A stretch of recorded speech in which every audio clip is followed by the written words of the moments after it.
stop, Christina. You still there? No, I went home. Away. She's right in back of me, and sometimes she ducks under her desk and sneaks out of the studio. It has been known to happen. Never noticed. Happened last week. Started a whole segment last week. You left at 5:30 last week for something, and I started a whole segment intended for you, and I turned around, you were gone.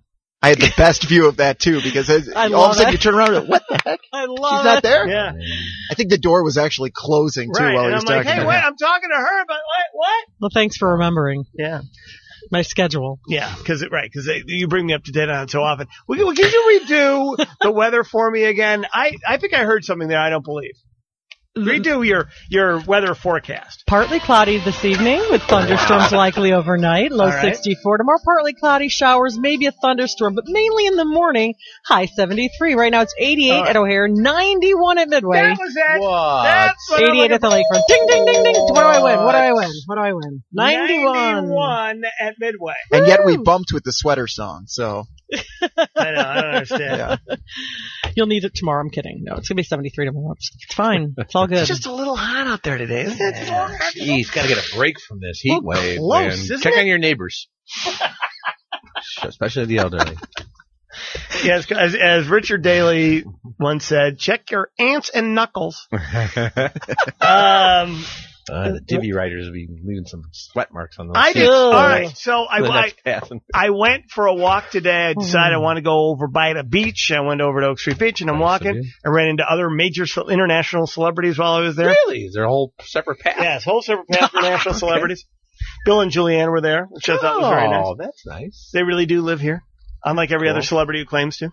And did they have reality show music accompanying them just when they're out and about on their own? Yeah, they are a lovely. They're a lovely couple. They're very real. Sure. But I walked by a divvy bike station there, and what are they? Like 16, I think, at this particular divvy bike station. Only one bike was gone. Only one bike was out on assignment. What? It's the most beautiful day of the year, and it's not like. Yeah, but the lakefront, you're going to get your more serious bicycle riders. They've got their own bikes there, I think. In the city, a lot of the stations are probably empty today. And they move them around. They have a very mysterious system. It's all, they're divvy trucks. They drive around, they redistribute the bikes. There's a whole thing going on with that. I think you should have gotten one since there were so many available and just driven around the divvy station and then parked it right back. I could. There was a moment. I'm not lying to you. I was improperly dressed because I didn't believe the weather forecast. I figured it would be cooler. Why would you? Right. Until you said it was 91. I mean, this is one of those things. This is the problem that we have with the weather this year is that no matter what it is, it's 100% worse than what you thought it was going to be. Exactly. Right. When they go, it's going to be cold. Did I mention it's going to be 40 below? By the lake. And then you go, it's going to be warm today. Did I mention it's going to be 91 degrees with 100% humidity? What? And there's at least a few Chicago area folks who the last week or so when it was in the 40s, that's it. We're going on vacation. And they booked the flight to Miami or Vegas or Phoenix. And now they're looking at the Chicago weather going, really? I flew to Phoenix and it's 90 there. All right. Well, 91 degrees in Midway. That's a 82 in Phoenix right now. That's big. Is something on fire over by Midway? I mean, it's just I would hope not. I think we would have heard about that by now. Is that affecting the I'm just shocked that it was like 50 degrees downtown all week. It was 80 wherever else, but 50 downtown. And now finally downtown it's 88. That's the story, dude. Yeah. That's the story, dude. That's the story, dude, yeah. That's my sign off. That's the name of her new album. That's the story, dude. It's so cold downtown all the time. And that's how they sign off on that Fox morning show. That's the story, dude. Shut up. All right, here we go. This is very interesting. Jewel Osco. Did you see the story? DNAinfo.com is writing the story today that Jewel Osco is going to take away the box on their application that asks if you have had a criminal conviction. Really? Yep. They don't want to know. For ex-convicts, even those that after they serve their sentences, punishment can continue in the form of the dreaded box, they call it, the square on applications, asking about past criminal behavior. The check mark on the box can mean the difference between an employer tossing a job app out or accepting a face-to-face interview. So activists have formed to create a Ban the Box campaign. And they say their first major victory in this has been Jewel Osco. How about that? Wow. You could just lie if you're a felon, if you're a convicted felon, and just not check the box. Seems that they won't be checking on it anyway now. Right? So they removed what it calls the felony question from the initial phase of the employment application process. Now, that will eventually come up, though. Because if they do background checks, cashiers, you kidding me? They're not going to do a background check on a cashier? Right. I'm sure they're all subscribing to various services, or they have somebody that can do that, especially major companies, right? Right. I mean, it's one thing if you're a stalker or a bag human or whatever, I don't know, whatever else. A little security. Sometimes you want someone who's done a little time. What about a butcher convicted of poison? Probably don't want that. Is that a specific question for someone in the family, Ryan? Or very specific analogy there. You know, like, I just throw this hypothetical at you. Let's say there's a butcher named Dave. Why is he so good at butchering? You want your butchers, your felons are your best butchers, as it turns out. Wow. So take that box out of there. The food store chain acknowledged community organizing group 1, Northside's Violence Prevention Coalition, which has been urging companies to stop inquiring about criminal histories. In the old days, the mob would just show up at the grocery chain and say that, hey, you're going to give my guy a job right here. Mikey needs a job. He was away for a while, but he's back now. Right. He's home. Don't ask no questions about Mikey. He's a good guy. He's works real hard. So he got the suit that he was wearing in 73 when he went away. What's the big deal?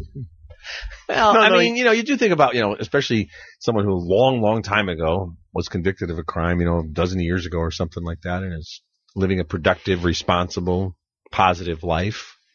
They should be able to get a break. Yeah, I think, yeah, I don't know. I'm of the. I need to talk to you about our new assistant producer, but trust me, I would take some felons at this point. You know what?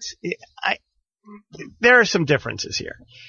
Yes, I think the SAFER program. Some people may be familiar with the SAFER program. It's actually a really, really good organization. They take people who are single-time offenders, essentially, and they try, or people who did crimes when they were much younger, and they've gone through the system and they've tried to turn their life around and done really great things. And they've turned some people into really productive citizens. You want to do that? I mean, that is a great story. Taking people who have and a great trend, and again in America, one of the few places where you can actually get that accomplished and turn someone's life around. That's awesome if you can do that. But I mean, if somebody is a multiple time loser, I mean, there's a criminal mentality in some people. Sociologists say sort of across cultural lines, about 8% of people are just take a random population, 8% are going to be always going to want to do the wrong thing as opposed to the right thing. And they're the ones who run into trouble with law and stuff like that. And I think that you want to certainly weed those people out of your organization. You don't want to be, of course, too vague about that. There was a great story, and we'll come back to your phone calls about this at 591-8900. Good idea or bad idea for corporations to do this. But last week I was at this event, the one that was honoring our legal analyst, Mike Monaco. And there was a guy who got up and made a speech. He was convicted. He was arrested and convicted of a rape that he did not commit.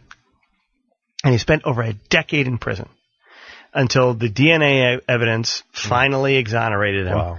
He was released. It was the Wisconsin Innocence Project. This happened up in Wisconsin.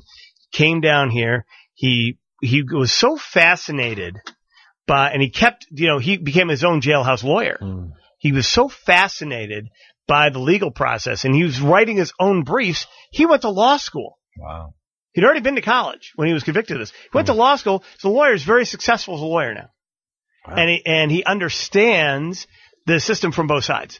It's a fascinating story. And you have situations like that where people are wrongfully convicted too. And no matter what, you have to explain where they were for 12 years. Yeah. But in the main, I think it's a germane question to ask if you're an employer. All right. To the phones we go, 591-8900. Jewel Osco has decided that they're going to do away with that box on their application that says, hey, you ever commit a crime? It's all part of there's an activist group that's come out and said, hey, let's give everybody a chance. to put their life back together and get it going. And so Jewel Osco it's a major company, a huge employer here, right? Because especially now, with all the grocery store sort of the moving pieces of the grocery industry in Chicago, Jewel Osco becomes a big play here and employs thousands, tens of thousands of people in the Chicago area. Mm-hmm. All right, Mike, you're on WOLS. Hey, Mike. Hey, guys. When I got out of the joint, I could not get a job to save my life. So what I did was I had a wife and 2 kids to feed. So I opened up my own flooring company, and I'm a master tile setter, and I would train guys. Only convicted felons is who I hired in order for them to go off and become installers and open their own little small businesses. What did you go to joint for? Aggravated battery. I caught a guy pulling out of my driveway. My ex-wife was cheating on me, and I did a stupid thing and chased him down and pulled him out of his car and put the whoop on him. And you had to do it all over again. You would have thanked him probably, right, Mike, if you had to do it all over again? If I knew then what I know now, I would have had half my stuff instead of all of her, but. Oh, baby. Oh, man. Hey, I went away for 5.5 years. I came back, and nobody would hire me, so I opened up a small flooring company, and it blossomed. And in the worst economy ever, when Obama took office is when I opened up my flooring company. So you went away. Let me see if I get this right. Was it a first-time offense? Yes. Never been in trouble my entire life. Was the guy in the hospital for a long time? How did you get 5.5 years? I hit him in the head with my knee kicker. Oh. It's a little thing that you use to stretch carpet with, and they tried to get me on carjacking and attempted murder and all that. Probably. Right, because I pulled him out of his car, and his car went knocked down O'Hare's fence, and it was a big mess. And but hey, is he still with your old lady? Is he still there? Oh God, no! I'm remarried to my childhood sweetheart I met in kindergarten in 1969. This is a great story. I love this man's story in some way, shape, or form. Yeah. So, and then now let me ask you this, because you're hiring felons for your company, you're teaching them, but you're going into people's houses, right, to do the tile and businesses? Absolutely, yeah. We go into the homes, and as long as they pass the drug screen and they do not smell like alcohol when they come to work. Mm-hmm. Well, then I'm out. Because if I can smell the beer, my customer's going to smell it. Yeah. And no problems so far? No problems. No problems whatsoever. The only problem we had was Quinn raising the corporation tax, so we had to drop our corporation and go sole proprietor, but that was it. Did you, the topic that started this whole thing is a Jewel Osco thing. You think that's a good idea to take that box off the application? Yes, I do. It's like you said earlier, for cashiers or anyone that's going to be handling any type of dough, then there should be some sort of background, like if you're an embezzler or, committed some sort of wire fraud, bank fraud, something like that. But a guy for, beating somebody up, come on, give him a chance, Now, how do you know that you're getting felons? How do you go get those felons? You're recruiting out of the prisons, guys you know? What did you do? Well, most of the guys that come out, 3 of them I trained fully, got them their cards, and they went off to become installers. And then, friends of them, they will call and say, "Hey, do you got an opening on the truck?" And if I've got a spot to fill, then I bring them aboard. Yeah. And a lot of our work is down in the city, the west side and down over there. And it's mostly rehabbing, the high end stuff. When I come downtown into the high rises and that, it's me and my son actually, he's going to take the business over soon. So I'm going to be 50 this year, and it's time for me to pass, a box of tiles pretty heavy. Yeah. So your son's, is that I hate to get all personal, but that's the son of the woman that was cheating on you? Yes. Yeah, how's that Mother's Day going to be for him? Just asking. Jeez. He goes and takes, him and his sister go and take their mom out to dinner or whatever. That's on them, Okay. And their stepmom, they both gave her presents, Oh, that's nice. The last few years, and it's worked out pretty well. I like this story a lot. All right, Mike, congratulations to you. Thank you, man. Thanks, Mike. All right, guys, thank you. All right, back We've got, Bears draft. Sweet Lou can also join us to talk about this. There might be a big surprise tonight for Bears fans.